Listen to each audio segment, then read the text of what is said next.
Assalamualaikum warahmatullahi wabarakatuh. Perkenalkan, nama saya Rita Felinisa. Saya dari Prodi PGMI semester 4. Saya dari Universitas Hasyim Asy'ari Tepian Jombang. Di sini saya akan mengerjakan tugas UAS mata kuliah retorika. Di sini yang dibahas yaitu mengenai tentang metode mengajar. Apa sih sebenarnya metode itu? Metode itu bisa dikatakan cara. Kalau menjadi metode mengajar berarti mempunyai artian cara mengajar.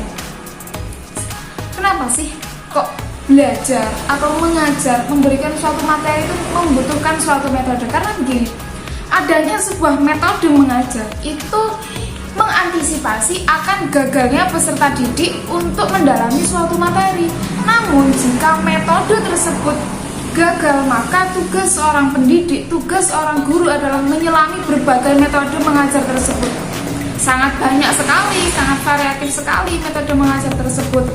Seperti metode mengajar secara inquiry, secara intelektual, secara informatif, secara demonstrasi, dan yang lain sebagainya. Namun, semua metode mengajar yang ada itu mempunyai kelemahan, mempunyai keunggulan masing-masing.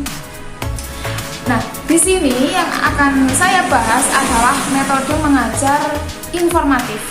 Metode mengajar informatif adalah sama dengan metode ceramah yang bertujuan untuk memberikan suatu pemahaman, memberikan suatu materi, memberikan suatu informasi yang ditujukan kepada peserta didik. Namun, di balik metode informatif tersebut ada sebuah kelemahan, yaitu pasifnya peserta didik.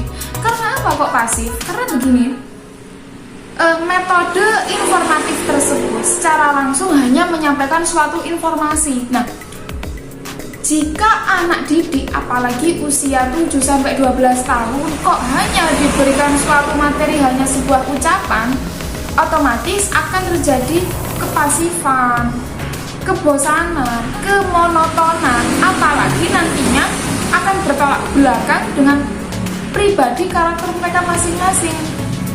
Kan ada anak yang karakternya visual, karakternya auditory, ada karakter lagi yang suka bergerak itu. Nah, kalau anak visual kok hanya diberikan sebuah metode ceramah, hanya memberikan informasi tanpa ada media pembantu lain, maka dia kan udah bosan.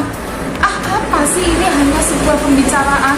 Apa sih ini hanya sebuah kalimat informasi? Aku bosan lah. Apalagi nanti ketemu dengan anak-anak yang aktif, anak yang suka bergerak.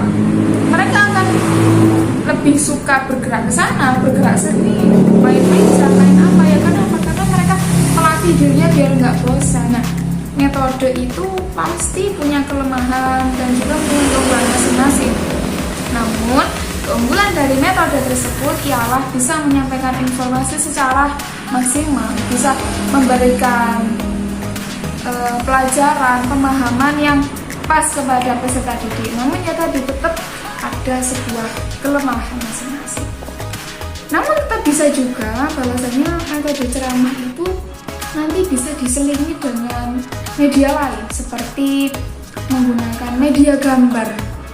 Ya memang metodenya ceramah, namun kan tetap bisa menggunakan media gambar seperti papan bergambar atau diberikan kepada anak didik itu sebuah gambar-gambar yang di print lalu ditempel di kardus, disampaikan di papan tulis, namun diberikan penjelasan secara metode ceramah juga bisa, sehingga metode ceramah tersebut itu tidak secara utuh ceramah gitu, tetap ada gambarnya, tetap ada gerak-geraknya. Itu bisa memudahkan peserta didik untuk memahami materi yang disampaikan oleh seorang guru.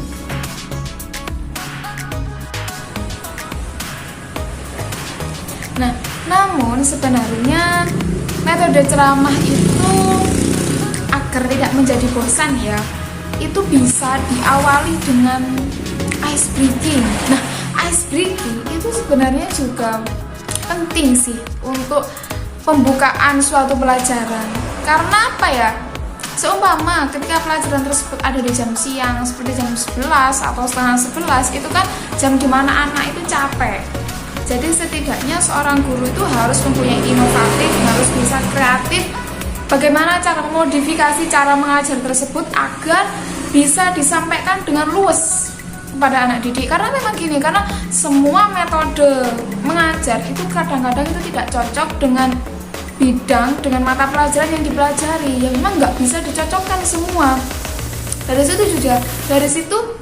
situ juga tergantung pendidik tersebut gimana cara menggunakan metode ceramah itu dengan baik agar tidak bosan. Itu gimana? Bisa nanti diawali dengan ice breaking, bisa diberikan tebak-tebakan dulu, atau di tengah-tengah nanti diberikan suatu kelompok pengelompokan secara inovatif, bisa membuat anak didik itu tidak bosan. Jadi kembali lagi, semua itu tergantung bagaimana cara peserta didik menyampaikan suatu materi pelajaran. Karena semua metode memang tidak bisa dipaskan dengan pelajaran, itu memang tidak bisa. Jadi tergantung lagi bagaimana pendidik itu bisa memberikan suatu materi sesuai dengan metode dan pelajaran yang diberikan, seperti itu. Nah, contoh mengajar menggunakan metode informatif dengan begini. Selamat pagi anak-anak, gimana kabarnya hari ini? Itu merupakan kalimat sapaan gitu. Oke, sudah.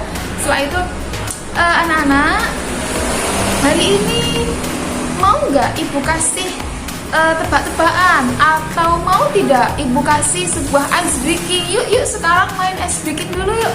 Ayo berdiri anak-anak, sekarang mencari pasangan begini-begini dan yang lain sebagainya. Itu bisa menggoyahkan hati peserta didik itu. Nah, wah, ternyata seru juga ya lah. Kalau dari awal itu mereka sudah merasa, ih seru banget sih pelajarannya, itu bisa membuat mereka itu nyaman. Tapi kalau dari awal semua gini, ya sudah, mari kita buka pelajaran pada siang hari ini, pada pagi hari ini dengan Ummul Quran Al-Fatihah. Sudah, mari anak-anak dibuka LKS-nya, lalu dijelaskan saja. Itu memang memicu untuk bosan, memang memicu untuk monoton.